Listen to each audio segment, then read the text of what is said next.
Hey everyone, we got a quiet week on the boards this week, but of course this is a very, very important week in terms of the course as a whole with the third milestone due. There's also a short assignment due otherwise, which is kind of a starting point for a week 8 paper. So I'll talk about that first, then I'll turn to the major assignment, the third milestone.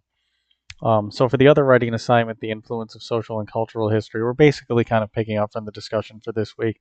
You're just going to be able to personalize it around kind of a more specific historical point of focus, and from that you can talk about how they work together in essence, and making sure, like I said, I kind of think of this as a rough draft assignment for next week. Make sure kind of the ideas and application work, so I can just give you a bit of feedback just to get ready for next week. I'm not going to spend too much time on that because it's not a lot of points, and again, the big assignment is obviously the third milestone. So, third milestone, what are you looking for? Or what are we looking for? So now one of the things is I grade it. Southern New Hampshire has made the instructions, they've made the rubric. So the rubric ultimately has to guide the way at which I'm approaching the grading process. That doesn't mean, especially in most cases here, you should literally structure your assignment like the rubric. Like the rubric has 6 categories. Here's section 1, here's section 2, here's section 3. That doesn't make a lot of sense often for an organizing principle for writing a paper. Some cases more than others.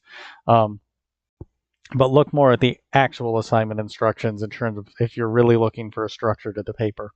Um, you don't have to do it exactly like the critical elements talk about, but you certainly want to be able to look at your paper and then look at the rubric and like, yep, check that, got that, got that. It's a good way for you to kind of follow it through just to make sure you're covering your bases for what needs to be done. So I'll just kind of go through what it talks about for those critical elements, just in case that there's um, any questions you might have or kind of just thinking about it. The historical topic description, that should be really easy. You've been researching this for weeks and weeks. You probably know this subject really, really well, probably by heart by now. So describing it shouldn't be too hard of a thing right now. For the defense, again, why is it important? What are the gaps? What makes it important to fill those gaps? Gaps may exist. It's like, yeah, it's not studied, but who cares? That's always, that happens too. So emphasize, show why it matters. And that's again where we've talked about issues of bias in the past. There's going to inevitably be some bias in terms of here's my explanation as to why this thing matters to do. Often that can really come from the heart for a lot of you because this is a subject that you're really passionate about that you've chosen to explore. So as long as you're addressing the gaps and how what you're doing is going to help fill those gaps and thus stand apart from the work that's been done, that's a good way for setting that up. For the topic interpretation, okay, you've got state the research questions. Again, you should know those by heart. So far, as far as the tentative conclusions, this is where you're showing, in the context of a proposal, because that's what this is after all, that you're finding evidence that validates your point that you can fill the gap. So be careful, be clear. The more you can cite there, the better, because this is giving the person who would be vetting the research proposal to say, okay, there is material out there, so far at least, that they can use to start to kind of rein in these gaps and create that work that's going to stand apart. Remember things about professional standards that we talked about in past weeks too. If you're dealing with a language you don't understand, how are you going to tackle that? That's one of the big ones. If you've got to deal with Latin sources, you don't know how to read Latin, well, how are you going to achieve professional standards as far as your research if you can't even identify, let alone read the sources? So those are some of the things to keep in mind. I mean, other basic ethical things like you will quote and cite properly, consistently, etc., etc. You won't take other people's ideas at your own. A lot of those aspects of professional standards you can certainly sum up just in a sentence. And again, hopefully that would never be an issue anyway, but excuse me. Next, research methods. Okay, we've talked about this the past couple of weeks. What lens or lenses are you using? How are you going to apply them to the material? What sorts of challenges might arise? Again, I just talked about the issue of language translations and such. If you are working with translations, how do you deal with the logistical, ethical problems of kind of having to take someone else's word for the interpretations of things? Logistical problems, like we talked about with grants, getting to the resources can be a problem, or identifying the resources at times can be a problem. There could be ethical problems because you could be studying a subject that could, say, a more recent subject that could bring up trauma. Like if you were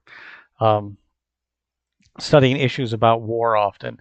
If you're doing a study, let's say I'm doing a study about Vietnam and I want to study aspects of what Vietnam veterans experience, I want to do interviews for that. Well, there's talking to Vietnam veterans or a war veteran about their war experience certainly at the very least has the potential for bringing up trauma in the participants. So how are you ethically going to deal with that and the challenges of that? Again, every subject is going to be different, but those are examples where kind of ethical and logistical problems can come up. The secondary source analysis, they're kind of going back to what you did for milestone 2.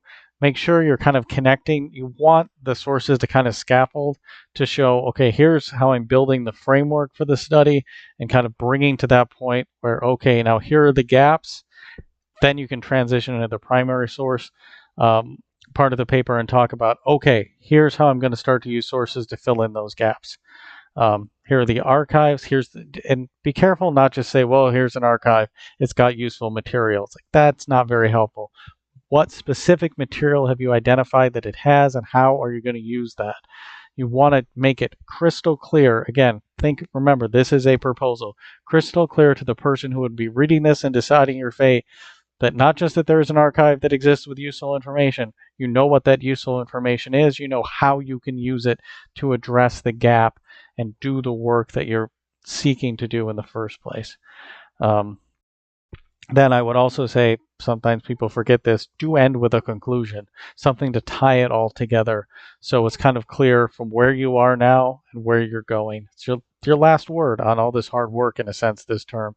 So make it good, make it clear, and that will help quite a bit. Remember Chicago-style formatting throughout, so you've got footnotes. Be consistent with those footnotes. It's important to make it clear where and how you're using the evidence that you have, because that's, again, another way the reader, just by reading this, can tell you've carefully researched the subject, you know what you're talking about, you know what you can do with the resources and how. So it won't be unusual to run into questions along the way. If you do, certainly just let me know. Otherwise, I will not be talking to you on the boards this week, but I'm here for anything else you might need otherwise. Otherwise, you will get in-text and summary feedback again for the papers, and I'll try to get that to you as soon as I can. So, all right, that's all I have for now. Good luck with everything this week.